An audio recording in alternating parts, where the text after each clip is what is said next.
Hello, I'm Karen, and in today's video I'm going to share with you how to sew your granny squares together. And as you can see, I've got a completely different colour from our original patterns that we've been doing. But the reason why is even with a white background, it is really hard for me to show you how to sew it all together with the black. And I will recommend that you actually do this in the best daylight that you can, so that you get your neatest finish, okay? And obviously I'm going to do it with sort of a creamy white. It looks quite white, but it's actually more of a creamy white in this video. And I've shown you a piece that I've actually, all my squares are done together.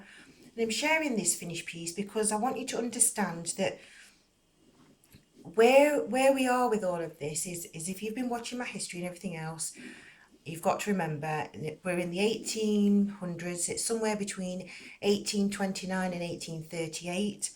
An Irish girl, aged between 11 and 14, working in Mr. Walker's factory.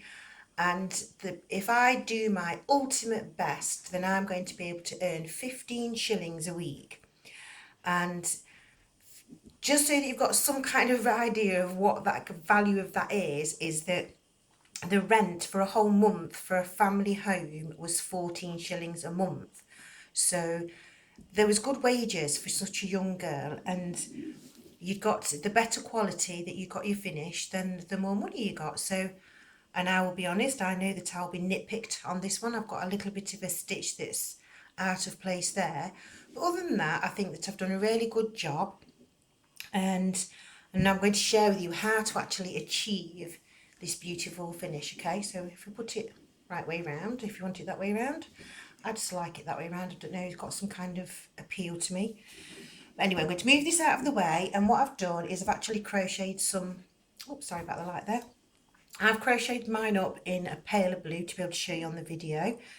And I know it's probably going to take a little while, but that's how it is. That's how it really genuinely was. So when I told you to leave your squares before, I told you to sew all in your ends and to leave your long black tails. So obviously mine are white.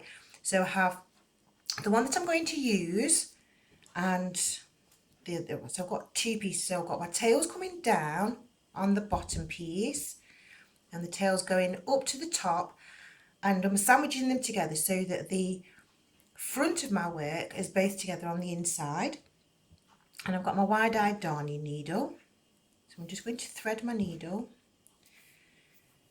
I hope this goes all right. And there, thread the needle through there. There we go. Okay, so now when you've got your work together, you will notice that the tops of your stitches, the front, if this is the front of your work, so this is your front, this here is your front stitch. Just if I'm going underneath that just to show you there, that's the front stitch, and this is the back stitch, which is going towards the back. The top piece that I'm going to put on, obviously the back piece is on the outside because I've got it reversed and I've got the front going to the inside. Okay, now what we're going to do is we're going to, the reason why I'm telling you this is because you need to use the back stitches. So what you're going to do is you're going to come underneath very carefully, just come through the hole, careful not to snag anything, and where you've got your three, whether they're trebles or whether they're doubles, whichever country you're in, you're going to go to the first one there, and then you're going to match that up to the one on the opposite side and just go through the back loops. I've actually got a little snag there. Let's make sure I've done that correct, otherwise I won't get my full pay. And then go through there. And all we're going to do is, I think this is called a running stitch, where you just go backwards and forwards. So underneath the next loop, I like to keep my fingers to separate them so I can see I'm definitely going in the right loop. I'm going to come underneath this loop here and the second loop along. And you need to pull those, you don't need to pull it overly tight, but obviously it needs to be tight to be able to keep everything together. So we're just going to go through there and through there. And just come backwards and forwards, and that's all we're doing. So I'm sure it's called a running stitch if you was you know, like if you're just sewing roughly a piece of material together. So we're going underneath all of these. Now, like I said, I know this is going to be a time consuming video, so some people might not want to watch it, but other people might be intrigued, and this is all part of my visual display to help Dr. Potter, who, by the way, he wrote back to me regarding my email that I sent accidentally, and he was very kind about it, and he's just repeated himself that he will actually be helping me. It's only a couple of weeks away now, so I need to make sure I've got everything prepared, and this is why I'm doing all of this. So because I'm not sure whether Dr. Potter can crochet.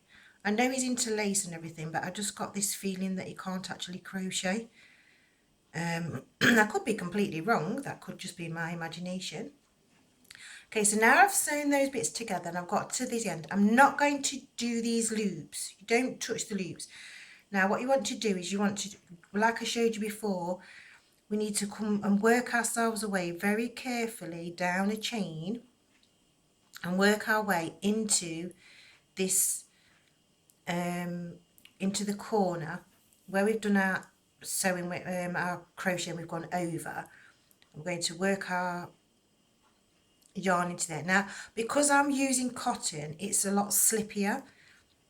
This is actually the Fiesta bamboo yarn, so it's just a lot slippier and it comes undone a lot easier. So I've got to be careful because I don't want my work to come undone. And then that's all you're going to be doing with your own work is I'm just going to just gently split that yarn there to be able to hold that into place. Okay, and then I'm going to cut that off. So that's that bit done there.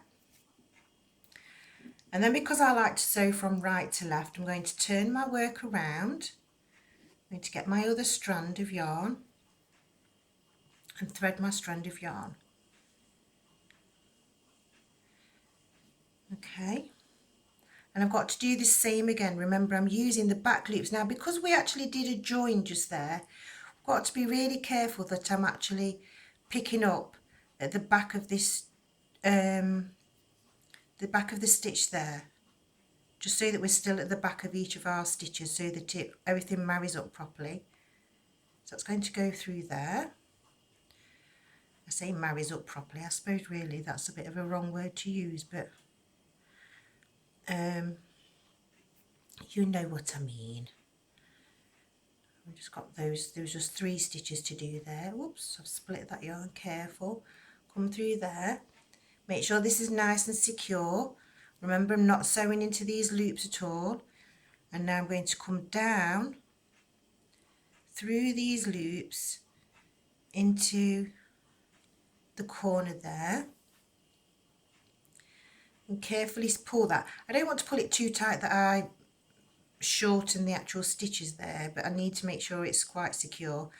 And like I said, with this cotton, I do actually have to split it on the way back. It's not actually cotton, it's a bamboo and acrylic mixture. I'll show you the label. It's Fiesta. I think in America it's called Siesta, made by Hayfield, and it says on it that it's 50% acrylic and 50% bamboo, and it's actually made in China. It's a beautiful yarn. Okay, so there we go. So that's my first 2 squares sewn together, and we need to do exactly the same on the other 2. So once again, do the same, have one of them with my tails coming down and one of them with my tails going up. The reason why I do this way is just so that I don't get my tails all tangled up together, because you can do that obviously with this kind of work. And the reason why I'm sewing both of the squares together and showing you everything is so that you are completely sure that we're not, I don't want you to be disillusioned about how long it's going to take you, because it is time consuming. So once again, I'm going to come underneath the back loop of the first post, and then on the other side match it up and go to the back there. and just do just a nice running stitch and through the back of both pieces. I have tried sewing this together all sorts of different ways, and I wanted to make this look as close as I could to what I imagined that the original version would look like because of the quality of the work that they was doing in those days. I'm not being disrespectful, but over time the crochet is, it's because lots and lots of people do it. There's lots of people who actually don't like to sew, so they will have found their easier ways to be able to, I hope this is all in focus properly, but everybody's found their easier ways to be able to do it. And this I'm not trying to show that, I'm trying to show how this would have been done in Victorian days, which to be fair would have only just been Victorian days because the Queen only became Queen in 1837. I also know there's a bit of ooh-ahs there as well with the Queen, because she came into reign because William, who was king at the time, he was married to what was her name, Dorothy something, and she was an Irish comedy actor or actress, so she was quite frowned upon by the royals, and also because he lived in sin with her and had illegitimate children, none of their children was allowed to come to the throne, which is why Queen Victoria ended up being queen. So the Queen, obviously, she wanted to have a lot more respect, so that's where the rules started to change, because I mean she was only 18 when she came into to be the Queen, and she began to learn all about politics and things so that she could run the country better. So I'm not quite sure that she would have been exactly the best friends with the Irish at that time, but they were part of her rule and she did have to look after them. And well, it's a responsibility, isn't it? A huge responsibility to look after a whole country. And here we are, just coming back into the corner again, especially at 18 as well. Imagine that. I mean, most of us at 18, we're this day and age, we're still so immature. There we go.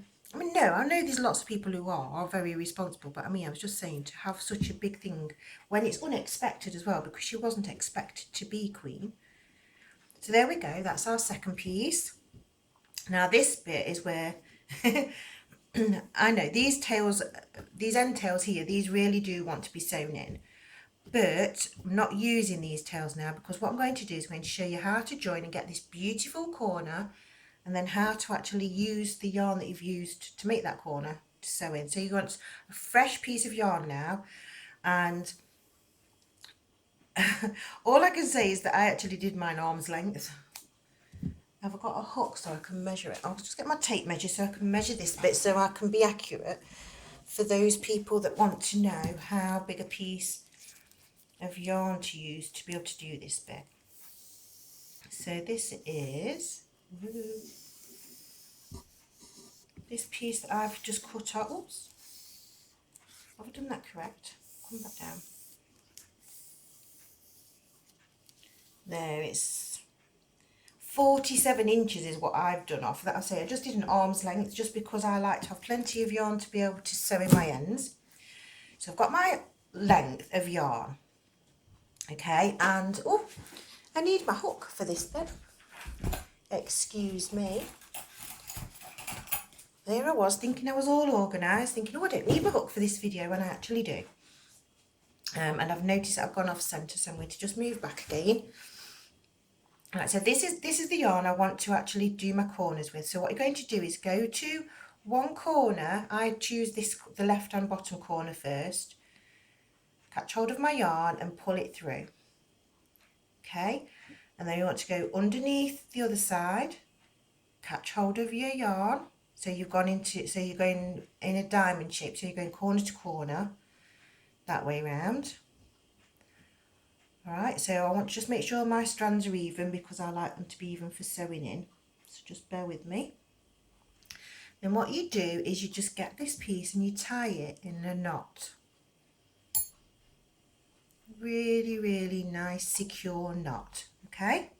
So now I've got my strands of yarn coming out to each side, and I'm going to put them through the work and turn the work over.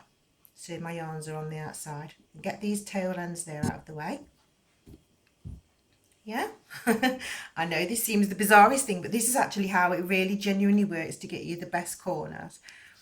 Right, so now your yarn is nice and tight and it's up over the top. So you want to put your hook through the loop, catch hold of your yarn and pull it through.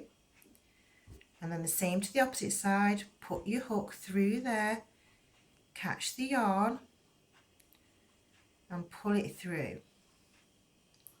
Okay, I'm just going to give that one last thing to make sure that's nice and tight, and then we're going to tie this piece into a knot. And this is where, when you're doing this together, you just want to make sure you've got everything lined up. That one came loose underneath.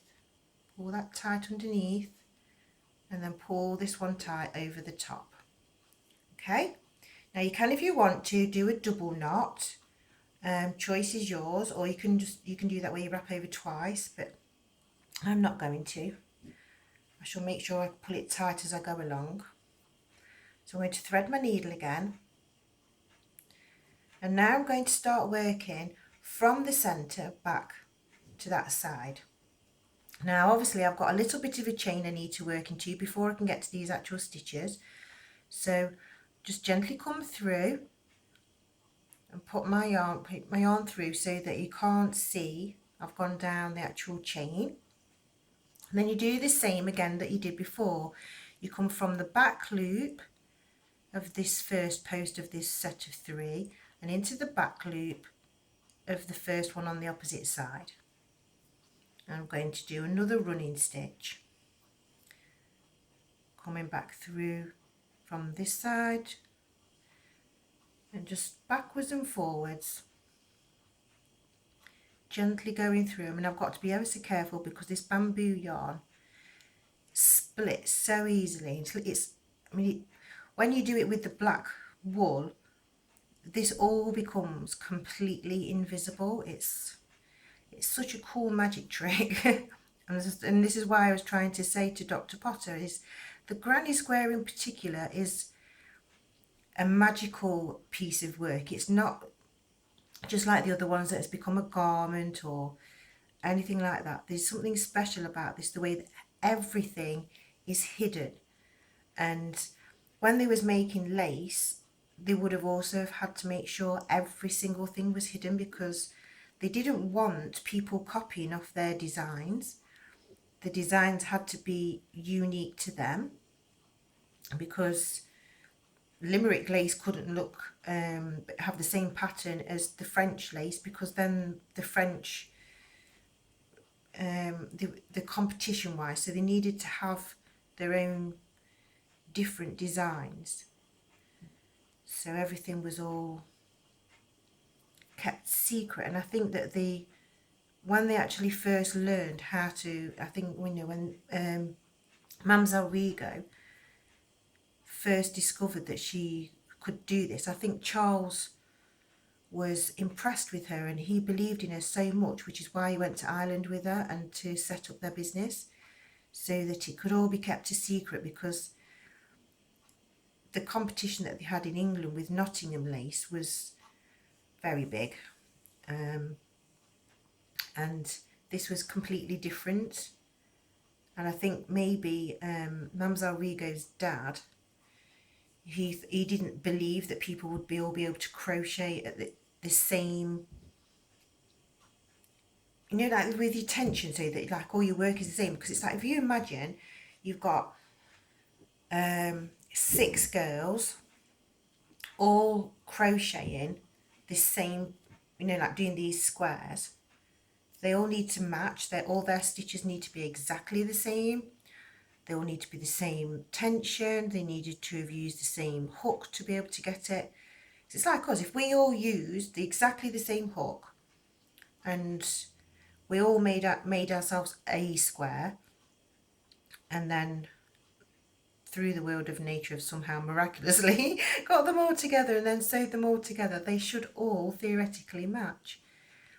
Right, so once again I'm going to go through the back loop there, and then this one, remember, because you've got your corners going together there, you've got to just make sure you're definitely going through the first one there, because you don't want to get to the other end and find it doesn't match up, because that's devastating and it's really hard to undo your sewing work, especially with the wool. It's a lot.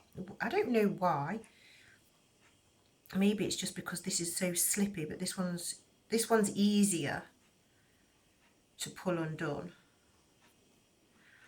I do hope that I've been able to let you see everything that I've done there. Have I gone in the right place yet? In the back loop there and the back loop there. Because, well, as you all know, I'm trying in my own way. I never intended to find out who actually invented crochet or anything like that. I was just really interested in the granny square because it's the first thing that I was ever taught how to do. And I do like history. I love the Victorian times, and I think that's partly as well because of my mum. My mum's I think what you would say is my mum is a bit of an eccentric person, but she actually collects all sorts of Victorian items. She has all sorts from I go round, it's like a little museum going to my mum's. And she's got all these old things that she knows what everything is and how to use it and what it was for, and she's such a clever person when it comes to that. It's really, really nice to have that inspirational view of things. And my mum loves all of what I'm doing with the history thing. She's been very, very supportive all the way down the line, and she was there for me when I cried when I found out that Mr. Spencer had lost his patent case, and that there was this case, and that's why, and it was all Charles Walker's fault. It was a complete accident. Out of everybody, I actually really did feel sorry for Mr. Spencer, because I thought, oh, that poor man. He did all of those things and then was never believed, and it must be a horrible, horrible thing. So anyway, there we go. How long did that take? 23 minutes to be able to sew just your 4 pieces together. Okay, so now as you can see, what has happened is you've got 2 of your, your border is made like a width of 2. So what we want to do to be able to do the edges is to be able to do another row, but we've still got these corners here that we need to neaten up these corners. So the way that I've found out how to do that is to get a piece of yarn which is probably 2 or 3 hooks long, and what you do is you get your hook from underneath, pull your yarn through the corners like that. Now, because this is so slippy, I'm wrapping over twice just to make sure that as I work this doesn't slip undone. And so I pull this up just to make sure it's in the right place, and then tighten this up and do a nice tight finish there, and that gives me this same shape there that matches the shape in the center, so this is equally balanced. So obviously you've got to do all 4 sides. Pardon me, I'm full of wind this morning. There we go. Put that through there and through there. And the same again. I like to just pull it nice so that it's sitting in the right place. and I like my strands to be even, it just so that it's when I come to sewing in. But these ones, oh, I only did that one twist. See, if I look now, if I pull that, that just comes straight undone. Look, it's so easy with this bamboo yarn. So I'm just going to put another loop in there and pull that nice and tight. And then these strands, as I actually work the outside border to make it marry up, because what we're trying to do is make something that's actually symmetrical, which shows that somebody with some knowledge of those sorts of things designed this, because not everybody has got a mind of symmetry. So there we go. We've got, and I'm going to do the 2 just so that this keeps this nice and secure. There, and one more, and we're going to underneath catch the yarn, pull it through, underneath catch the yarn, pull it through. There, and then to wrap that around there, and there we have it. Okay, that is how your work should look. And I've got my piece. Where is my piece? My piece is here.